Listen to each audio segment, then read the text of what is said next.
Good evening, everybody. It is another day of my YouTube channel challenge, and I am very excited to be doing this. And I really like this challenge. It is getting a little challenging to find topics now, even though it has already been 6 days, but it's pretty cool. Let's go ahead with this. And this is the topic I've chosen for you.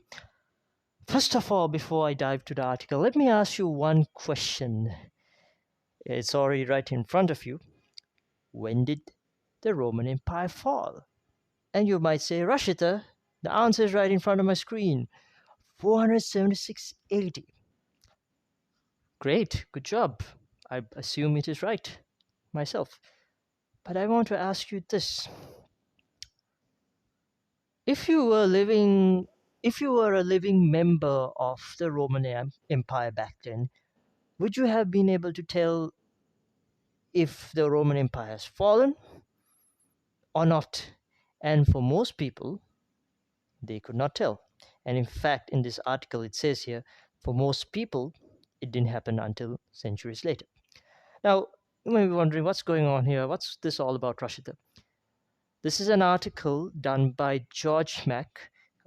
If you have come across his work, he is a proponent of the whole low agency versus high agency. If you want, you can go and Google that up. It's a very interesting concept. And the article that he has written in his website, his essay rather, is if you wait for the news, you will be wrong or late.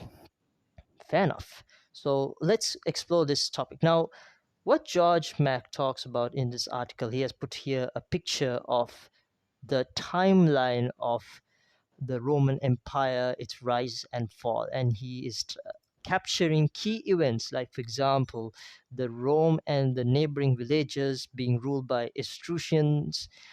Rome grows from a village to city. This is basically the start of the Roman Empire. Towards when we get towards the end, the assassination of Julius Caesar. If you refer down here below, I will put a link to the article. I encourage you to read the whole thing for yourselves. And he then gets to the part where Germanic armies invade Rome and overthrow the last Roman emperor.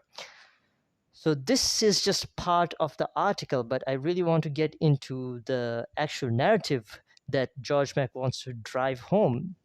Is that why is information not predicted and rather passively taken and reacted upon, as George Mack wants to state in his article? It's because people don't have much insight on history. People do tend to view things from a low agency point of view, and he then makes the assertion that this is the problem with the news landscape.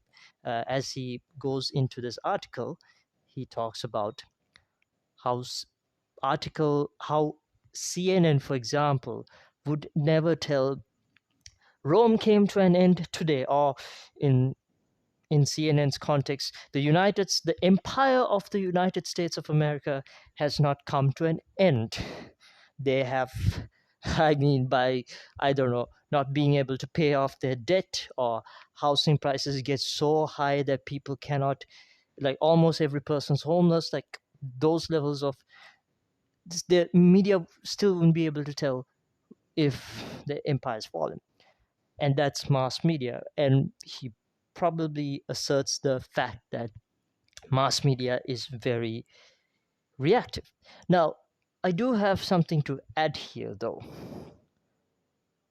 As a person that is in media, not all mass media is reactive, or in his terms, low agency. I do agree that certain aspects of mass media can be reactive, and if done wrong, can really be harmful for society.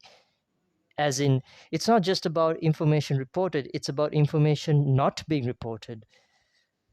It could be harmful. So I believe that there are proponents to media that is not as reactive. Take, for example, investigative journalism. That is one of the most high agency work you can see out there. For example, Pandora Papers, Watergate scandal, or in Sri Lanka, the expose on the Airbus deal.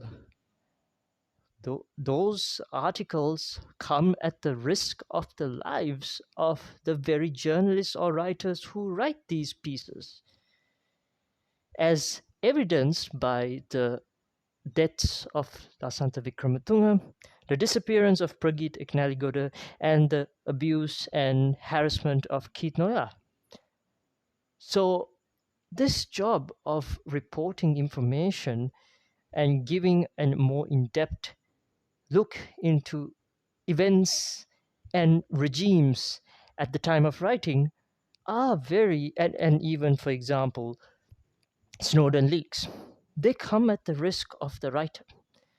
It is not fun and games. It is not low agency at all. It is, in fact, one of the most high agency activities, I believe, and that is a proponent of media. And also, you had to understand that beyond even investigative journalism, they say we do a deep features piece of content. We do not just report the underlining news. We give facts, breakdowns, arguments and counter arguments, perhaps people's insights, people's reactions, and try to make sense of it all. That is what we do in deep dive features or featureized articles or more opinion based articles. That is not a reactive piece of content. That is very in depth, very informative, and very proactive content. So that is what I want to really drive home here and discuss. There is more, in fact, you could talk about this article, but I will tell you this at the end. This is a very good piece done by George Mack.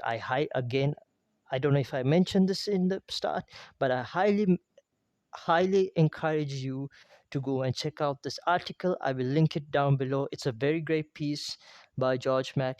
But I just want to give my 2 cents on the matter as an esteemed member of mass media. So that's it from me, and I will see you in the next day. Thank you very much, and peace off.